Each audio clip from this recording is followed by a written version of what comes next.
and welcome to another hour of what I hope will be pretty good nature. Let me see if I can get this light adjusted here a little bit better. You know, how often is it that we can sit outside on a porch on November 29th? I thought I'd take advantage of what was anyway warm weather when I walked to the office a little while ago. It was 55, a little breezy. I think the temperature is starting to drop, so I did layer up, but we'll see how it goes. Let me pull this over here a little bit. There, that'll do. Yeah, so we're out in front of Good Natured World headquarters for what'll probably be our last porch cast of the year. And again, you never know. But I have to say, this past week, been through a lot of changes, and I wasn't able to get outside that much. But as I was looking through pictures, I was talking to my friend Peggy on the phone a little while ago, and she said, well, nature isn't just outside, nature is inside too. And I know we've talked about this. I know some of you have read, and some of you are reading that wonderful book, Never Home Alone, about all the things we share our house with. So I thought, maybe it's time we just kind of look at, and in some cases review some of the things that we share our homes with. And then a little bit later on, our friend Valerie, who gave us that wonderful tour of Forest Glen a couple of weeks ago, she's been traveling again, and she has some thoughts and perspectives she'd like to share on spending time in the outdoors in a wonderful and unhurried fashion. So with that, we'll get things started off. Jerry said you just finished Never Home Alone. Jerry, you give it 2 thumbs up, do you? Oh, way up. I loved it so much. And it is a lot of microbiology, but written in such a way that it's like fascinating. Oh, this is one of these cases where, oh man, how's this going to work? My speaker doesn't seem to be working. You're probably talking, Jerry, and now I'm talking over you, but I'm not hearing you, which is going to make it really interesting when it's time for Valerie to talk. Let's see. I don't know if I can do anything. Oh, you know what? Let's see what the problem is.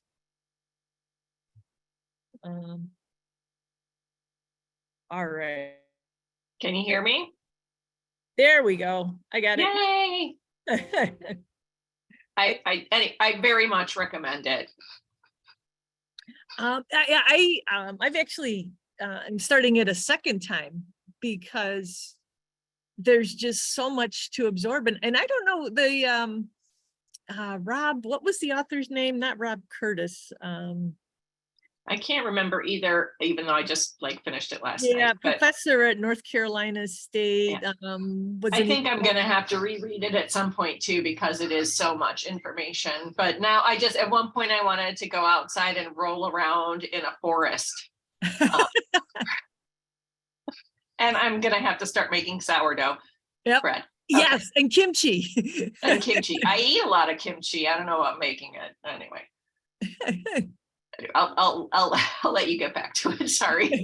No, that's fine, Jerry. And yeah, the more people that know about it, the more people are reading. I thought he was planning a second, like a round 2 of Never Home Alone that would report more on some of the research they were doing.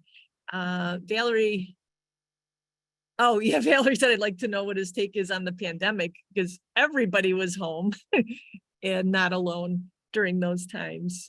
Bob Dunn, there we go. Thank you, Chris.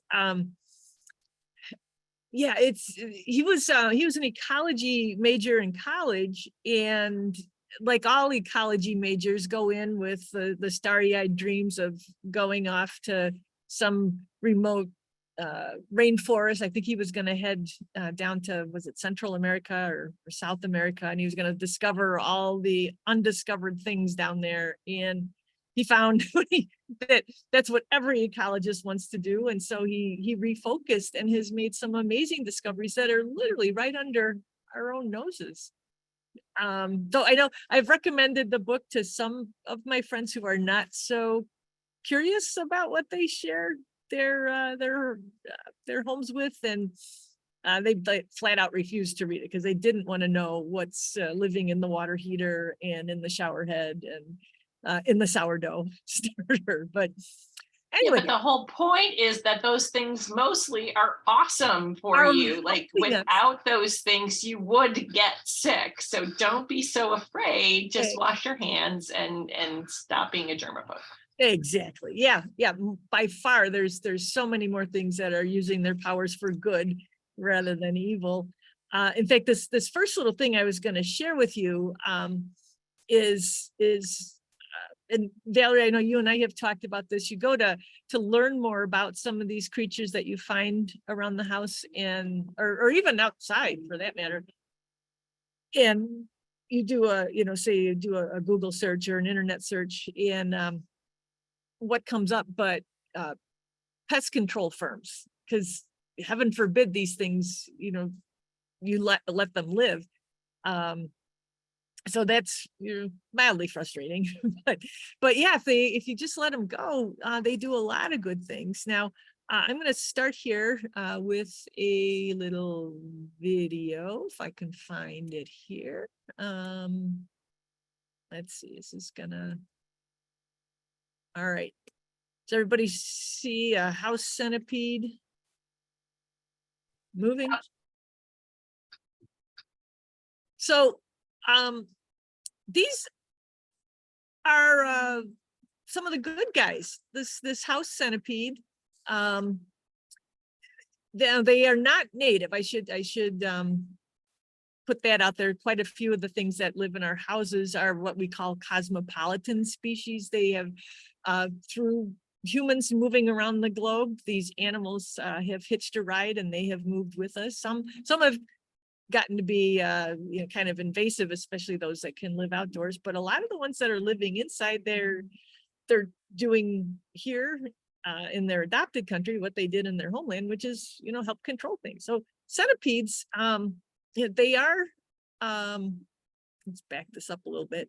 Centipedes are predators, not to be confused with millipedes. Centipedes. Let me stop this. Let's go to the still photo because that one's not going to hold still for us for very long. Let me pull up here the still photo right here. There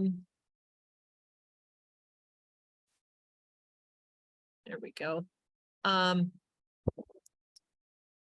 So centipedes, and it's hard to see the body segments on this guy or gal here, but centipedes have one pair of legs per body segment, and the first pair of legs up front here are modified into fangs, and they inject venom, and that's how they capture and kill their prey.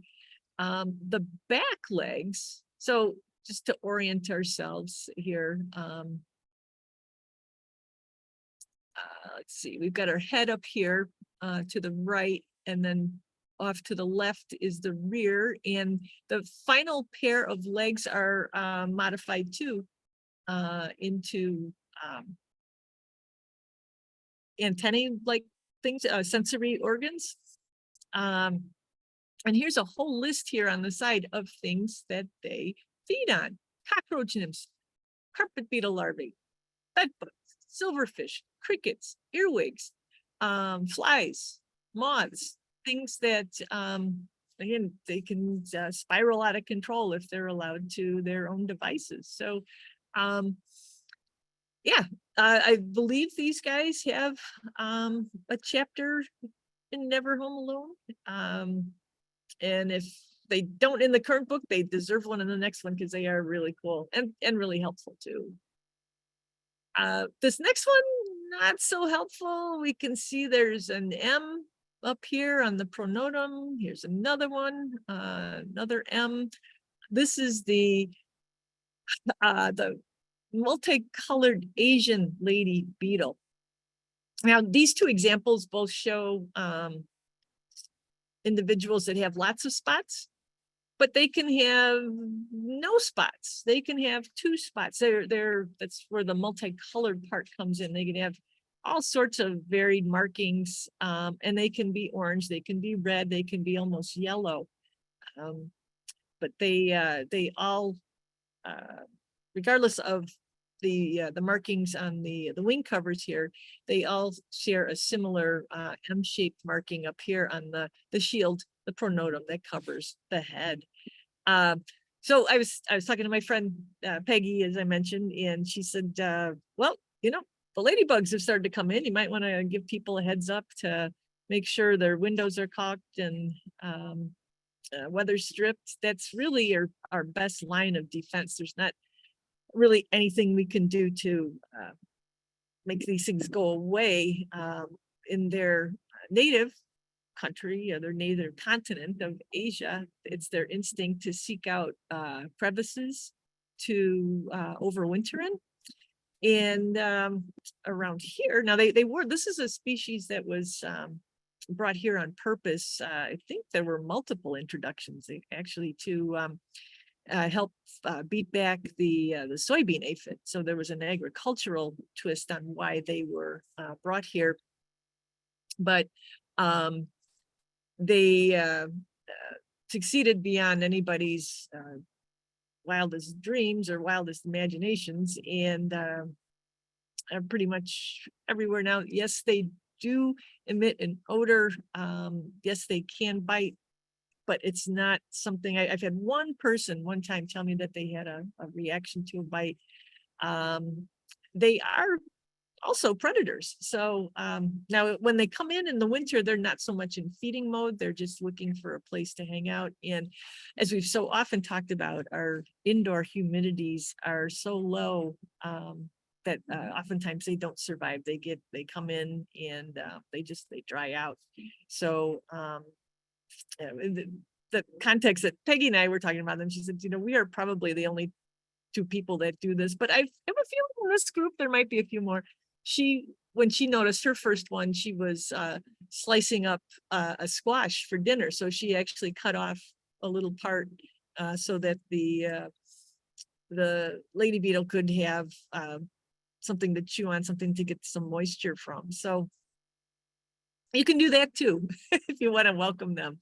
But these guys, and as well as the brown marmorated stink bugs, are making their way into our homes. I saw a couple of stink bugs back in October, and I haven't seen any since. So I don't know how your individual experiences are faring, but it is the time of year when these creatures are making their way inside. Now this picture, that's a toothpick, and I was looking through my my 10x loop. And then here I broke out the fancy macro lens on the camera to take a picture. And I know these guys are in Never Home Alone. This is a pseudo scorpion. Pseudo as in false scorpion. These do not have stingers, but they too are predators, and they're part of the good guys. Now they're really small. That scale in the back of them, those aren't inches, those are centimeters. So this is you know, between 2 and 3 millimeters long. This is another creature that needs humidity in order to survive. They've been transported around the world, and they live in our homes, usually in bathrooms and basements, places where the humidity is higher. First one I ever found in my house was behind a hand towel that was hanging in the bathroom.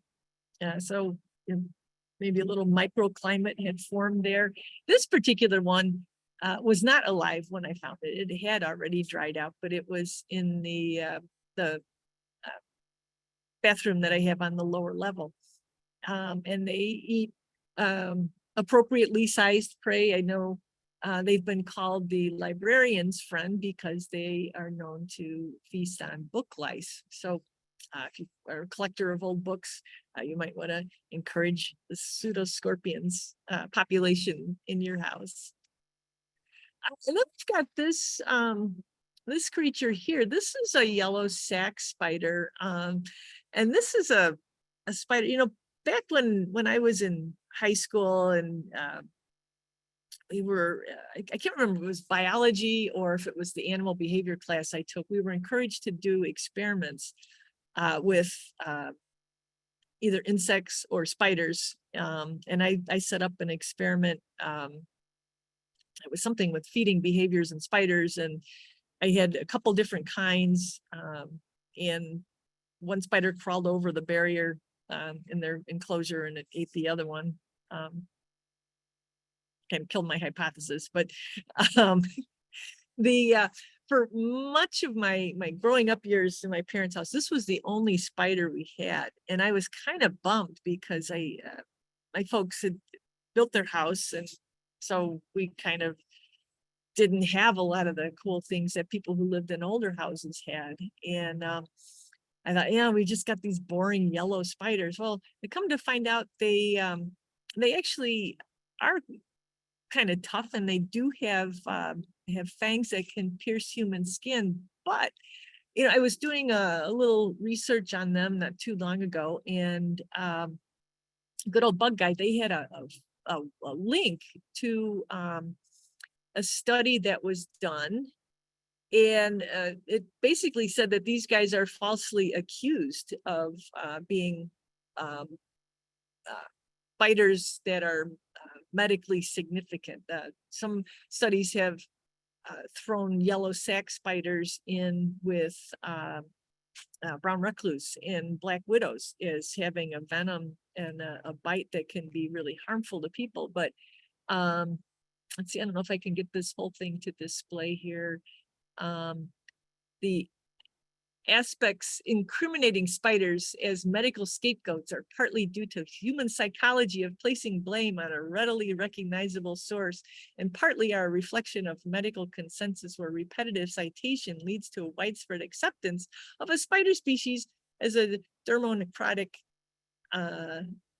agent without proof. So basically, they're being blamed for something they didn't do. They are extremely common. They do live outdoors as well as indoors. This next photo shows us, yes, this is the corner of my house. I did clean this up afterwards because I determined the yellow sac spider inside was no longer living. But this is, they create these little sacs or retreats, lairs, if you will, that they hide out in. Which that's what gives them their name. So yeah, if you've got them, no need to be squishing them, because they are, and they're predators, and they are going to take care of other things that could become harmful in your house. And next up, I think we talked about this guy a while back. I catch glimpses of these spiders. They seem to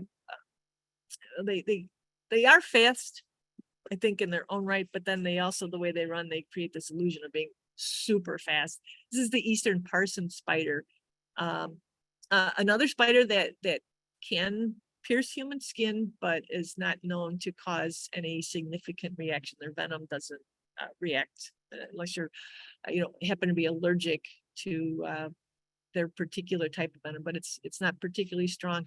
I mentioned both the yellow sac spider and the eastern parson spider because we are getting into sweater weather, and these are spiders that will sometimes hang out in clothing that has been stored maybe on a shelf or has been not worn for a period of time. But eastern parson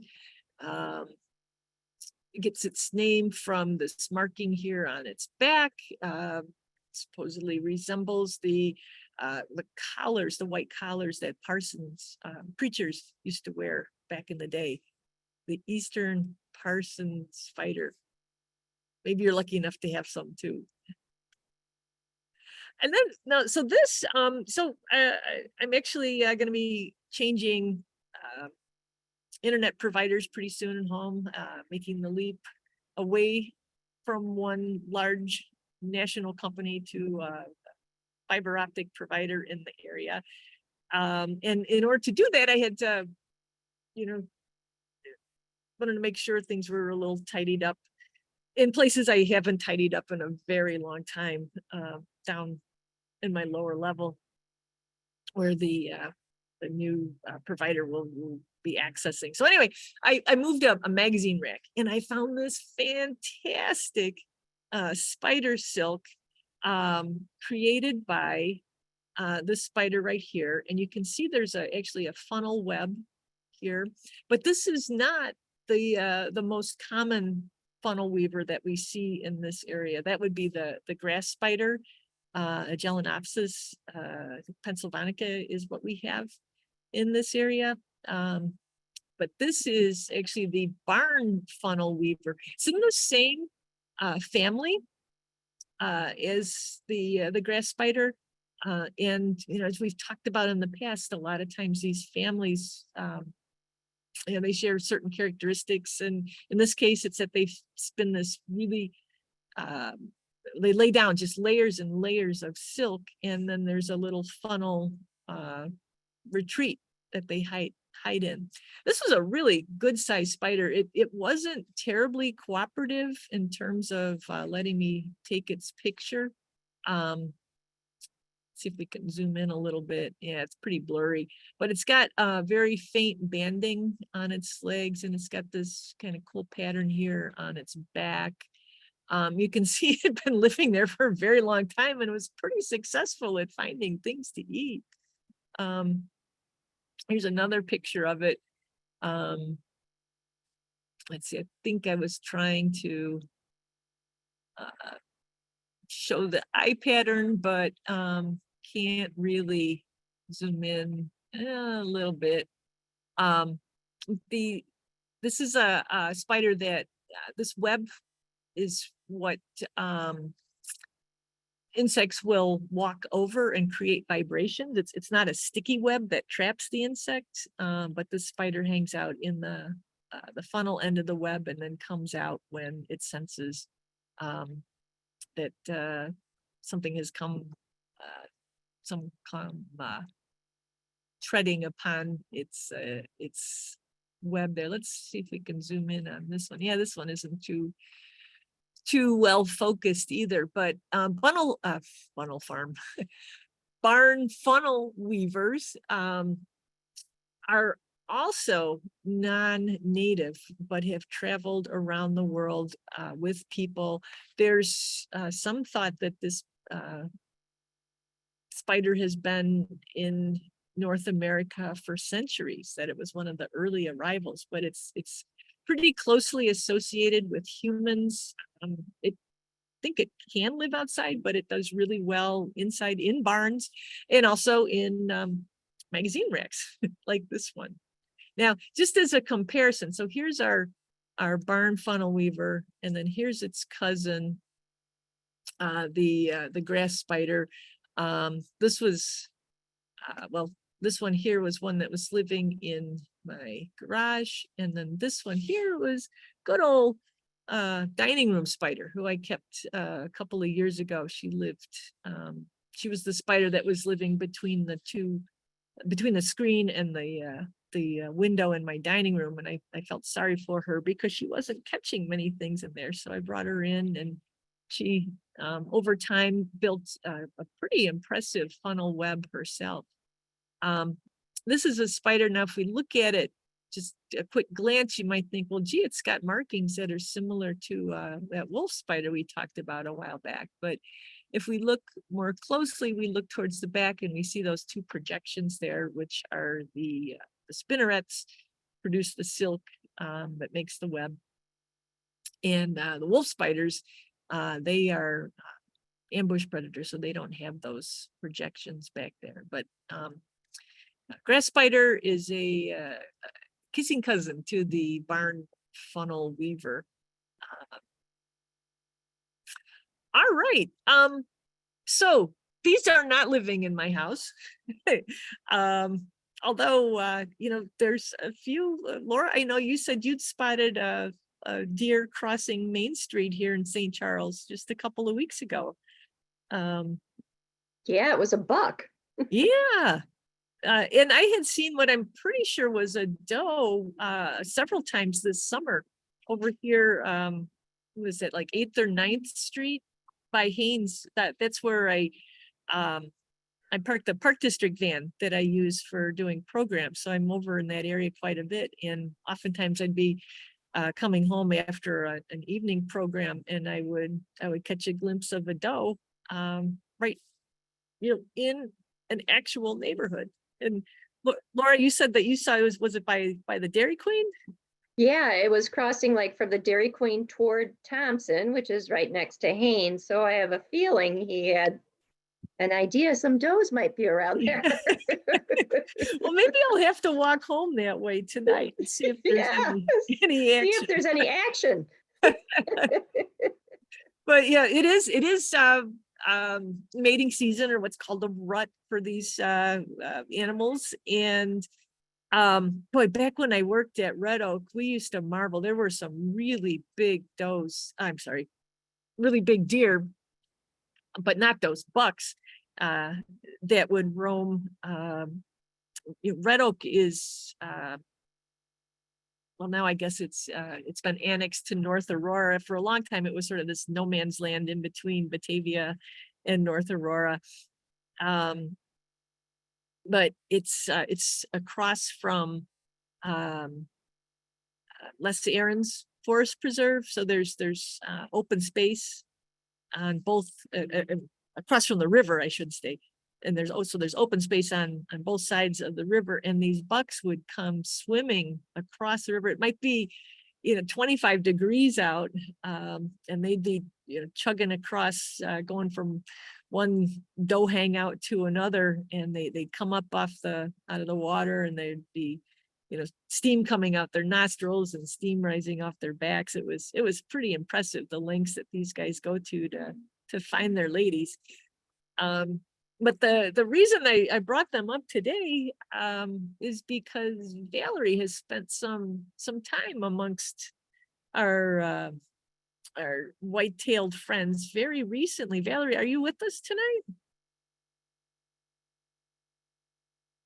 I am here. Can you hear me? I can. Okay. Yeah. Well, this is more than what I recently saw. It weren't quite quite. you know what? We can go to this one too. There we go. Yeah.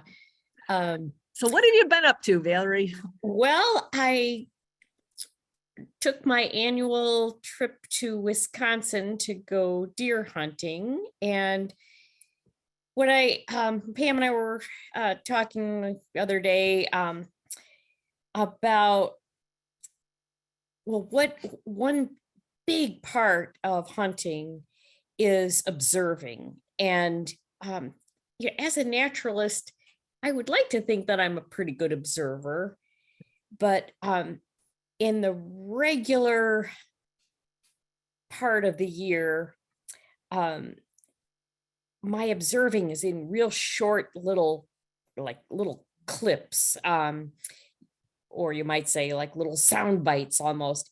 When you go hunting, it's the art of observation is magnified, and there's really very, let's see, it's hard to word this, but if you spend 5 minutes looking on, you're sitting on your deck outside or whatever, and you say, I'm gonna sit here and observe for 5 minutes. That 5 minutes can go really slowly. Or try observing, like for 15 minutes, and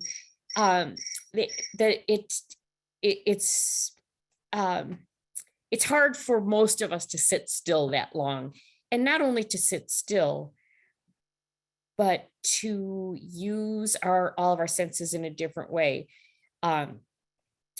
one thing that distracts us, which you probably just heard, I just got an alert on my phone. We're always getting these little dings, and I was just looking around going, holy cow, it's more that was mine. Yeah. But anyway, so deer hunting, one of the things I love about it is it's just such a great way to spend hours and hours and hours sitting in the woods. And it's really a treat to be able to do that. So I don't really count the hours when I'm out there. And also I started out using a tree stand, and I've kind of ditched that because this place where we go has so many great spots that are really good observation points where I can kind of hide.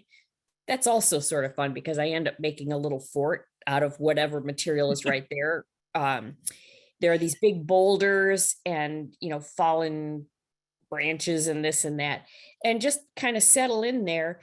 But as I was saying, I don't usually count the hours, but it could be 6 hours a day for several days in a row of just sitting.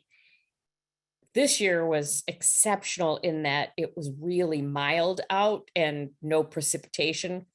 It's a little different story if it's 20 degrees and snow and wind, but it was really mild this past week. So part of observation, just some thoughts about observing nature. One word that comes to mind is stillness.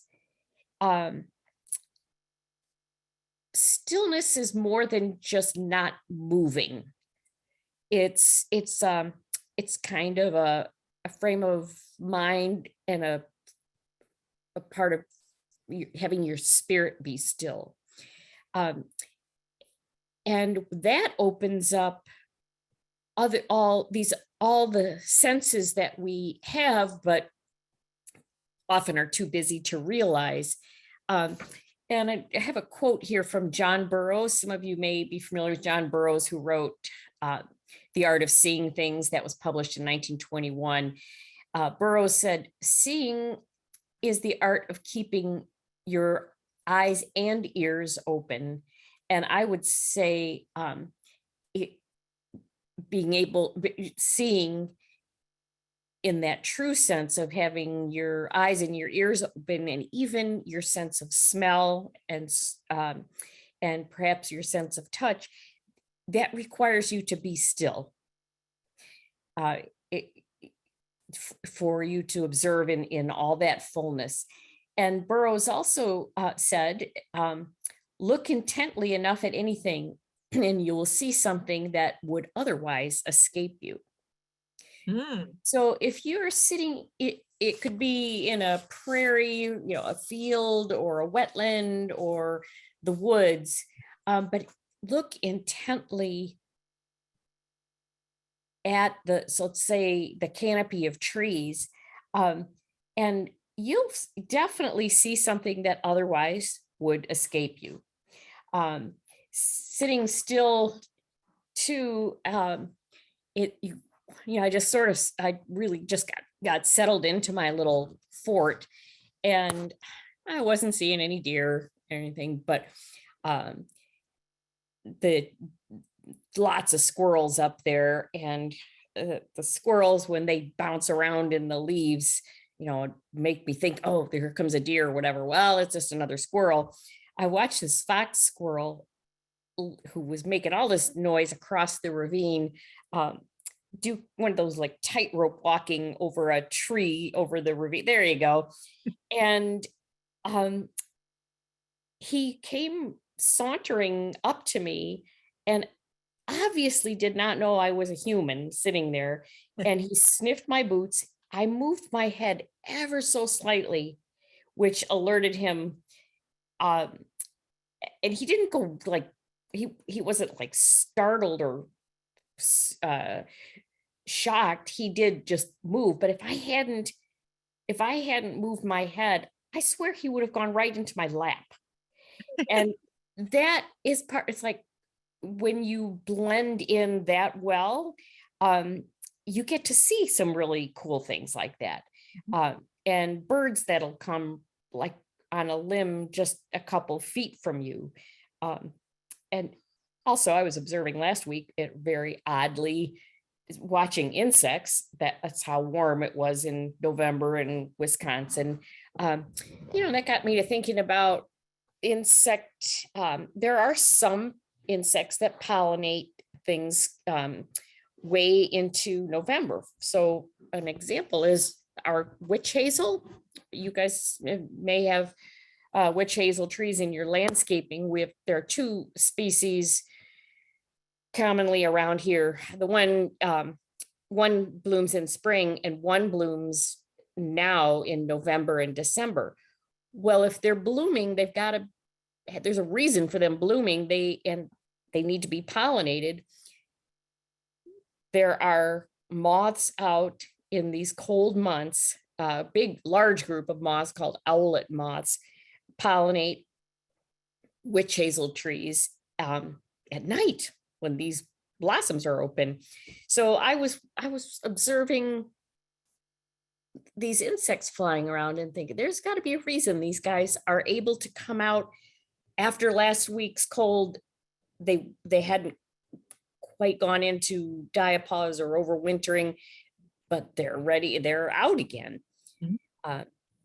So I apologize. I'm just rambling, but they're just No, it's fascinating, Valerie. And I keep thinking, all right, so the moths are out. You're seeing other insects. You probably saw a fly. In fact, I had a fly in the house today when I let the dogs in. Mhm. How about ticks? Did you have any ticks? Well, I should have checked myself more carefully, but I was getting bitten by something on my back, but I don't think it was a tick. It was just something that almost Was out because it was warm. almost like mosquitoes. And it just begs the question, when it was so cold last week, or the week prior, I should say, did these various invertebrates, they didn't give up the ghost for the wintertime, clearly. Yeah. They were ready to come out again. So, and I guess back to the deer hunting aspect, you get out there before dawn and, get nestled into your spot or whatever. Observing at dawn and dusk, so the other side of the coin is you go out again right before dark. Many species are active at dawn and dusk, and Pam, you may have used the word with this group, the crepuscular. It's a habit that's pretty common for native animals to be crepuscular. Our eyesight is not so great in that kind of dim light, but for deer, coyotes, and even some raccoons and stuff, they can see pretty well in those dim conditions. For us, if you sit out somewhere very still at dawn or at dusk, you start using your other senses because your eyes are just not that good. So every little movement, every crinkle of a leaf or snapping of a twig seems magnified. So you had the squirrel. Did you see other?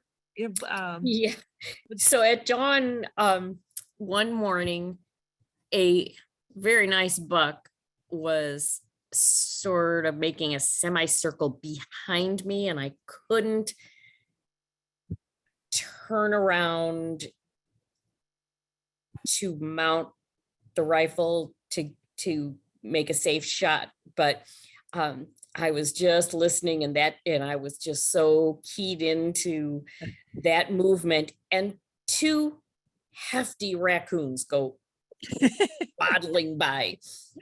So yeah, you see all kinds of stuff. And it wasn't that buck's time, so Yeah. he's still out there. How about birds? Yes, well, so this place where we go in Wisconsin is in the driftless area. Some of you may be familiar with the driftless ecology.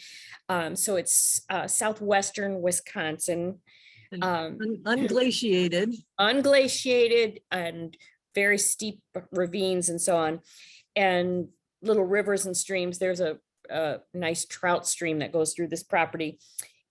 In that type of ecology, there are bald eagles. So every day would see bald eagles going overhead, and sitting as I did for 6 hours a day, I watched at length a pileated woodpecker just demolishing this tree, making those big, almost rectangular holes in the tree. You may have shown some photos of that sometime, Pam. But so yeah, I got to watch this pileated for quite a while, working his craft. Yep. That's so cool. Yeah, because even that, you mentioned earlier about not, having the time to, it's you get little dribs and drabs, 5 minutes here and 5 minutes there, but we have had some pileateds now in this area, and I look at the work that they've done, and I'd have to imagine what it was like to see it, because I've never had the timing right. And even if I did have the timing right, I would probably be on my way to somewhere else and not actually sit and enjoy the experience. Yeah. Yep. And for any of you who are birders, I don't really, I think I'm really pretty bad at birding in terms of being able to see them. But I'm really good at birding by ear. And so in this kind of stillness, I think, the sense of hearing can make up for what I may not be able to catch, with my eyes. And there are a lot, birding by ear in the winter is wonderful because there's still a lot of things you can hear. Well, still being the operative word there, works both ways. Stillness. I've ranted a time or two with the group here about the noise levels that we have to. Oh God, yes. Even I don't know if any of it is coming over the mic out here tonight, but there's semis going along Route 64 that's a block away, and one just went down south on Route 31, which is a half a block from here. And there's so much noise around us all the time, whether it's street noise or people talking or airplanes overhead. And it sounds like where you were pretty well buffered from. Well, actually, I'm afraid not. There's a idyllic picture here, Valerie. Yeah, I know. There is a highway, and I don't even know how many miles the highway is, but the environmental conditions have or acoustics are really vary according to environmental conditions, and I don't know all the physics of that, but for 2 days it was like that highway sounded like it was maybe really close. Prevailing winds or something, or yes, lack the of wind, and the or humidity. It's sometimes like you could hear a train and it sounds like it's very close by, and then there's other times when that train might still be going by at 11:22 p.m., but you don't hear it, because of the science of the acoustics. But yeah, I was very aware of that traffic noise, and it was really bothering me. I had to, do my best to block it out. Yeah. Yeah. Well, that's in fact, we did a good natured hour a couple of years ago from up in the UP, where my aunt and uncle built a cabin back in the 1950s, and that's one of my one of the reasons I love it up there so much is that it was so quiet there. But Mhm. the last time I was up there, was when they'd had so much rain that the river, the cabin is on the Menominee River, and the water was so high that people could actually take boats with motors out. Usually it's more of a paddling type of river. Oh, It's pretty shallow, and so yeah. it was we were there for the 1-day sturgeon season, and there were guys out on boats, and then there was somebody was building something upstream, and you could hear occasional sounds, and then it was right on the verge of hunting season, so there were people practicing Mhm. guns too, and it was just it was still a wonderful trip up there, but the sound map had changed, Yeah, it's hard instead of to, having people. yeah, well, what, we've got 8 billion people officially on the planet now, Yeah. so um yeah, but what one aspect of the sitting and being still that I kind of wanted to circle back to is um giving ourselves permission to do nothing. It's Mm, really hard. My mother drilled into me that you had to be productive. It was this mhm, Protestant work ethic that just hard to shake. And generally, I think for a lot of us, we feel guilty if we are sitting and in quotes doing nothing. Um, but I think it's really important to let yourself do that once in a while.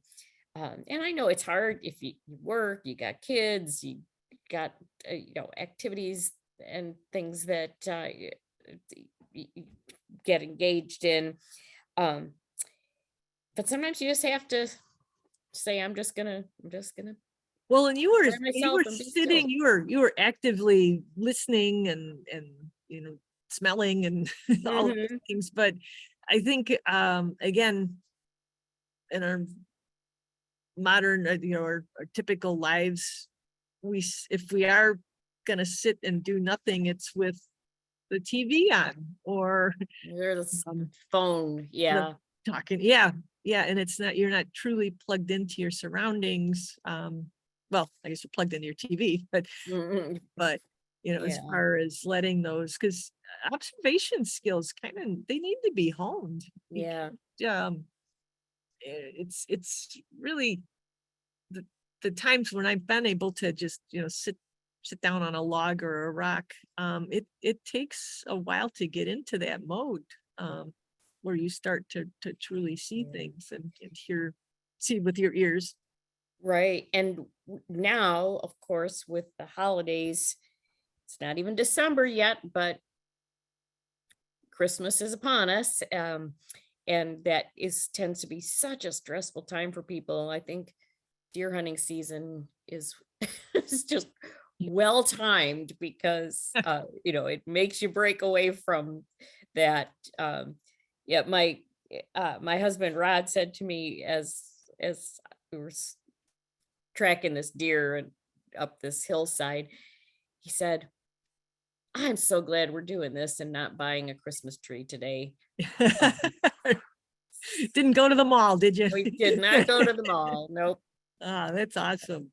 And Well, I don't want to sound like a Grinch or anything. I mean, there's wonderful things about Christmas, but the stress we can do without. I hear ya. Oh, it sounds like a fabulous trip, and I believe it was a successful one too. Did you say? Yes. So I've got venison to share if anybody wants. Might take you up on that. It's a great sustainable way to fill the freezer. Yes. Yep. So, Well, Valerie, thanks so much yeah, for thank you for um, letting me share that. And sharing your insights once again. I threw these are just stock photos. You mentioned the fox squirrel encounter, and just as a little reminder, we have fox squirrels in this area. They tend to be about twice as large as our gray squirrels. And sometimes a gray squirrel can have quite a bit of orange on it, but it will always have a white tummy. And these fox squirrels can sometimes have a lot of gray on them, but they will be orange. So just a little quick squirrel reminder there, because we do have both in our area. Looks like we had one more chat here. Do our native ladybugs even bite? I've never been bitten by one, but I've been bitten by plenty of times by Asian beetles. That's a good question, Laura. You know, I think they probably can, because they're predators just the same way that the Asian ones are. But I wonder if our encounters are with the Asian ones more frequently than they are with the native ones. What was it, the clear or immaculate ladybugs that I saw this summer in the plant garden, native plant garden at Potawatomi, what caught my eye was they were so small. And I was actually afraid to pick them up because I was afraid I might squish them. So I would say that maybe they can, but we just don't ever have the opportunity to get bitten by them because we're surrounded by the Asian ones. It's my take anyway. Does anybody else have anything they'd care to share tonight? If not, I did have one more thing I was going to share. The temper, I don't know if any of the rest of you decided to sit outside tonight during our good natured hour, but the temperature has dropped. That cold front that they predicted would come in with the wind and the rain is here. So if you guys don't mind, we'll wrap up just a few minutes early tonight, because I need to go get a different hat on and maybe some gloves before I make my walk home. But again, Valerie, thank you so very much for sharing your perspective tonight. I am going to go in and warm up. Maybe I'll heat this cold water up and have some tea before I hit the trail to head back home. But everybody, thanks so much for tuning in again. Appreciate your time, and look forward to seeing you that was one more thing I was not next week. So next week is December 6th. We will not have a good natured hour next week. That is the same night as the Conservation Foundation's Next Gen gathering, Conservation on Tap, at Two Brothers Roundhouse in Aurora. So we'll be down there sharing some good natured stories. And just because it's put on by Next Gen Advisory Group, which is for the 40 and under group, doesn't mean that you have to be under 40. So if you're available, want to come out that night, love to see you. If not, we'll see you back on December 13th for some more good nature. Thanks so much, everybody. Have a good night. Thank you, Pam. Good night. Bye, Pam. Thanks, Pam. Bye, everybody. Night, Pam. Night, Pam. Yeah.